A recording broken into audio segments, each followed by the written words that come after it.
पूरा भारतवर्ष भारतीय जनता पार्टी परिवार देश के प्रधानमंत्री जी का जन्मदिन जो है बड़े हर्षो उल्लास के साथ मना रहा है। 17 सितंबर से जिसकी शुरुआत और गांधी जयंती तक, लाल बहादुर शास्त्री जी की जयंती तक जिसका समापन ब्लड डोनेशन कैंप से जिसकी शुरुआत हुई थी, मेडिकल कैंप्स लगाए गए, आर्गन डोनेशन कैंप रखे गए, स्वच्छता को लेकर देश के प्रधानमंत्री जी का जो आह्वान था वो कार्यक्रम रखे गए और उसी के अंतर्गत एक कार्यक्रम रखा गया था। देश भर में जहां जहां भारतीय जनता पार्टी के जिले हैं, चाहे वो ऑर्गेनाइजेशनल है चाहे वो एडमिनिस्ट्रेटिव है, उसी के चलते आज मैं बांडीपुरा पहुंचा हूं। फारूक जान जो हमारे यहाँ के अध्यक्ष हैं, सबसे पहले तो मैं उनको साधुवाद देना चाहता हूं, मुबारकबाद देना चाहता हूं। चौक के बीच में और आज मैं देख रहा था कि इस वक्त जब इसका मैं शुभारंभ कर रहा हूं, सैकड़ों की संख्या में लोग, स्कूल के बच्चों से भी मुझे बातचीत करने का मौका मिला। उन्होंने मुझे बताया कि इस एग्जीबिशन के माध्यम से देश के प्रधानमंत्री जी के बारे में वो कुछ जान पाएंगे। मेरा सौभाग्य है कि मेरे महामंत्री अनवर खान जी और राजा साहब जो हमारे पार्टी के सेक्रेटरी हैं, इनको लेकर और पार्टी के सभी प्रमुख कार्यकर्ताओं के साथ और यहाँ की प्रबुद्ध नागरिक गणों के साथ मैंने इस एग्जीबिशन का शुभारंभ किया है।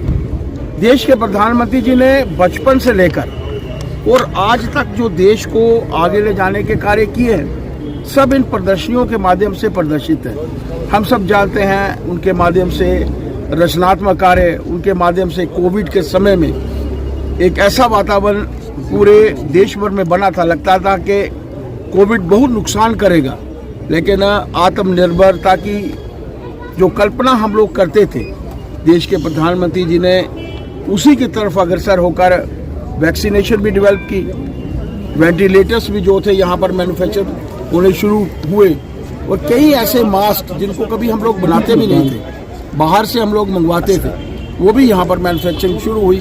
और जिस तरीके से देश के प्रधानमंत्री जी ने, चाहे वो मातृशक्ति हो, किसान हो, उन सबको उसका हक मिले, इसके लिए जो कार्य किए हैं उनको इस प्रदर्शनी के माध्यम से दर्शाया गया है, दिखाया गया है। मेरी बांडीपुरा के सभी आप लोगों के माध्यम से सभी जितने भी गण्यमान्य व्यक्ति यहाँ पर इस लोकेलिटी में रहते हैं, इस लोकेलिटी में रहने वाले सभी मातृशक्ति बच्चों से मेरी प्रार्थना है कि इस एग्जीबिशन को हम लोग अवश्य देखें। आज विश्व सिनेरियो में भारत अगर चौथी बड़ी अर्थव्यवस्था बना है तो कारण है देश के प्रधानमंत्री जी का कार्य और 140 करोड़ जनता जो भारतवर्ष का हिस्सा है, उन्हीं को साथ लेकर, उन्हीं का अनुसरण करते हुए देश के प्रधानमंत्री जी कार्य कर रहे हैं और भारत हमारा जो है विश्व की चौथी बड़ी अर्थव्यवस्था बना है। मैं आप सबका भी आभार प्रकट करना चाहता हूं कि इस शुभारंभ में और ख़ासतौर पर यहाँ की लोकेलिटी में रहने वाले सभी प्रबुद्ध नागरिकगण का और अन्य स्कूलों से आए हुए हमारे प्यारे बच्चों का भी जो मेरे साथ इस प्रदर्शनी में जो थे। सर, ये कि देश के प्रधानमंत्री जी ने कहा है उचित समय आने का हम लोगों को इंतज़ार करना चाहिए। कुछ परिस्थितियां आप लोगों के ध्यान में हैं, मैं भी उन परिस्थितियों के समय आप लोगों के बीच में था। कश्मीर में रहा था लगभग 7-8 दिन, जो पहलगाम में वाक़या हुआ था। आप मानकर चलिए परिस्थिति अच्छी होगी तो हमें स्टेटहुड अवश्य मिलेगा। प्रधानमंत्री जी का कहा पत्थर के ऊपर लकीर की तरह होता है, अवश्य में हम लोगों को स्टेटहुड जो है वो मिलेगा। ऐसा है कि